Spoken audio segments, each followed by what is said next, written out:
Hey everyone, hope you're well. We've got a new update out right now, live update 1.36. Let's take a look at what is added in today's update.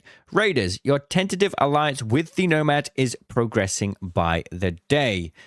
Nomads wander the streets of Speranza, bringing stories, valuable information, and loot to trade. As the Ark presence top size ever increases in scale, making reliable friends has never been so important.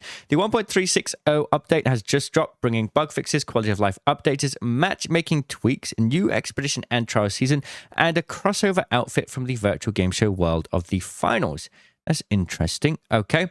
Expedition 4, Zenith outfit, Trial Season 5, Scorter outfit, Solo, Duo, and Trio matchmaking, Arc Raiders, and the finals crossover, store update, the Triumph set, and store redesign. Before we continue, Plarium has sponsored today's video. Raid has changed a lot since you last saw it, with a new roguelike mode and some familiar faces. You can get all of these champions when you use my link to sign up right now, and if you play Raid already, come check out my Raid channel. Links are in the description. Okay, so Solo, Duo, and Trio. Oh, what is that skin? That looks cool. Sorry. Solo, Trio, and matchmaking.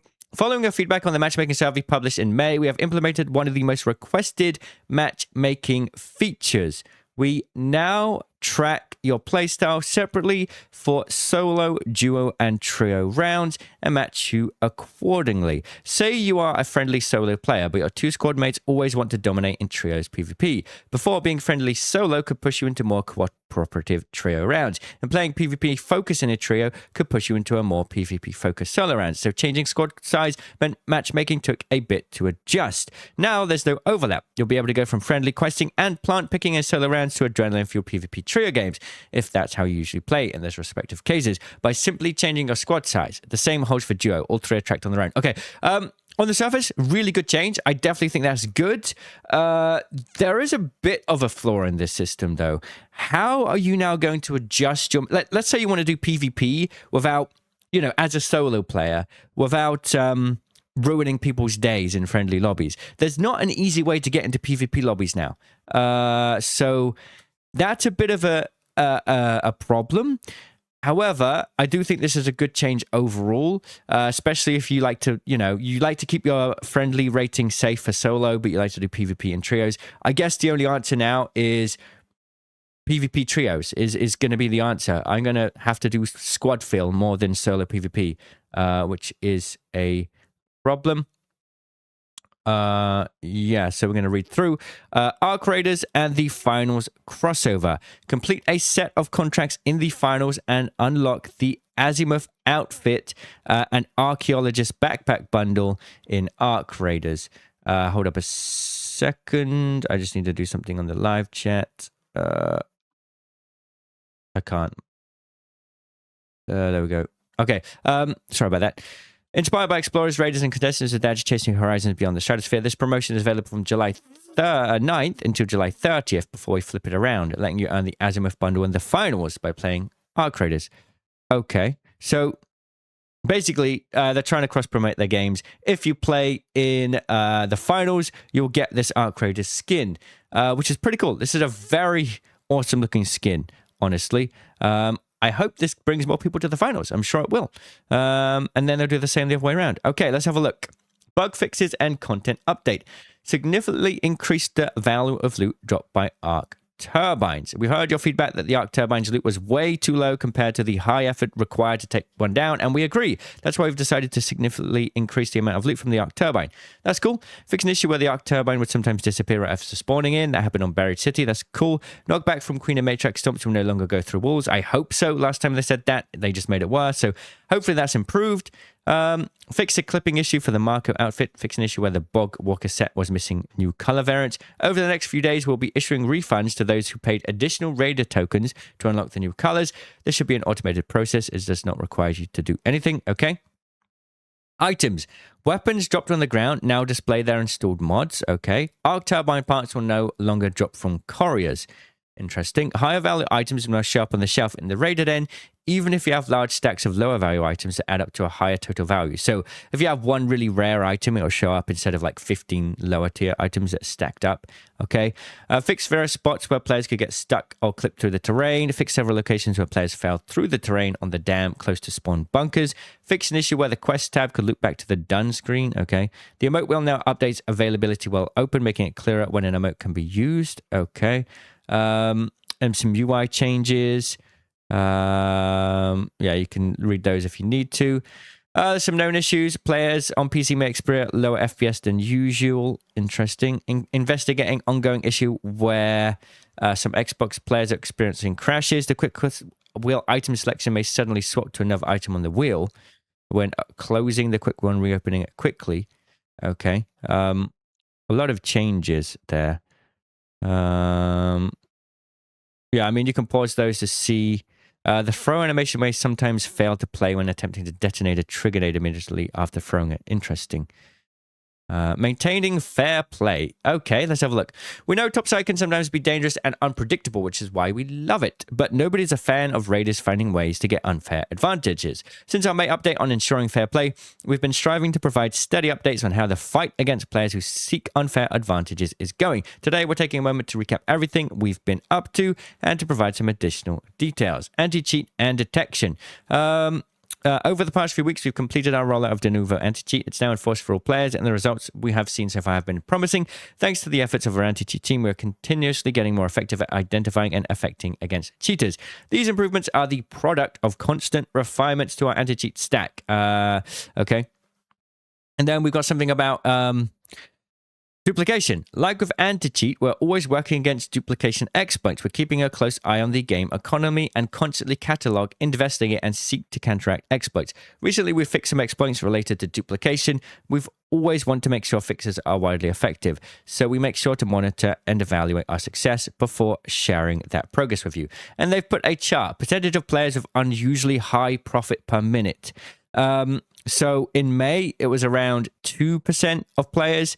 And then through May into June, it went all the way up to about 2.1%.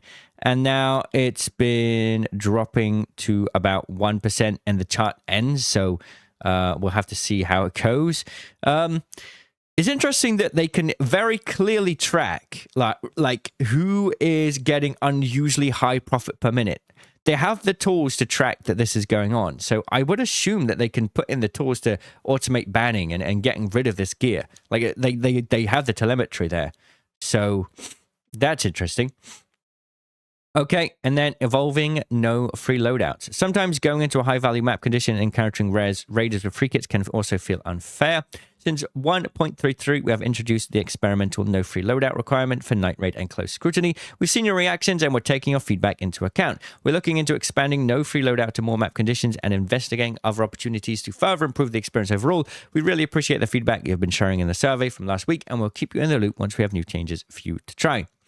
There's yet more work to be done, of course, and when we can, we want to share more of our progress on these initiatives. As you may have noticed, you may now receive an in-game action notice when we've taken action against someone you've reported.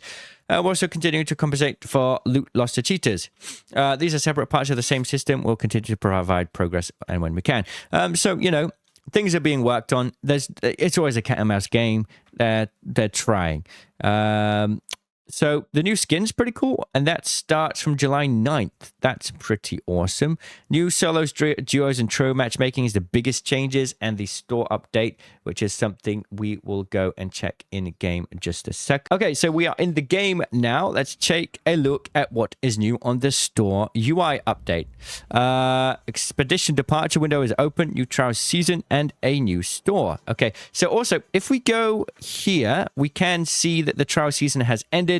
So you will have gotten your hotshot rank skin. The cutoff for Cantina, I think, was around 130 something thousand. So I didn't quite manage to get it. We got 108k. These are the two base colors if you don't get Cantina. This is with everything off. And then you can put on the hat. You can put the hood up and down. You can put a headset on. You got a visor headset combo. You got padding as well. And a vest. I like running it kind of like this, personally. We've also got in the mailbox a free Lance Enamel backpack charm.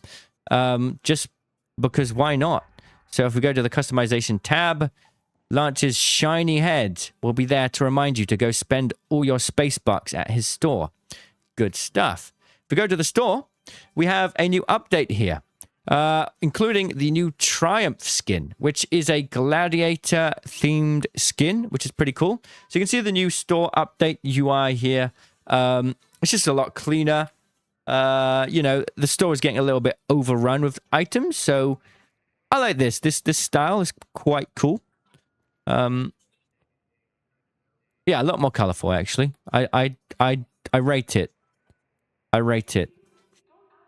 They've definitely put in a little bit of work on this one. It looks nice. Anyway, let's have a look at the new skin today. Not sure if there's anything else new. Let's go right to the top. We've got the new Triumph set. Trending topside from the sea. Okay, so different themes. Let's have a look. The Triumph bundle comes in 3 colorways. Red, black, green, white, blue. Let's turn everything off first. This is what it looks like with nothing on. Armor padding. So we've got 3 different options. Well, 4 different options for that. Helmet. Okay. No helmet antenna. That is very different. No helmet brim. No visor, and off. So a number of different customizations. I imagine most people would probably go for, where is it? On, I guess. Hip armor. On, belt only, and off. Pauldron here. And shield. It's pretty interesting. And then that is mostly a look at everything in game. Obviously, the map conditions haven't changed. We've got new trials. Let's just have a little look at that. They won't be here for a while, but you can see that on the Arc Raiders official Twitter page, and also the offers for this week will be live later on today as well. And the expedition window will open up in about 2 hours as well, so maybe you can catch me on stream as we do that. Thank you for watching. I'll see you all in the comments. Cheerio.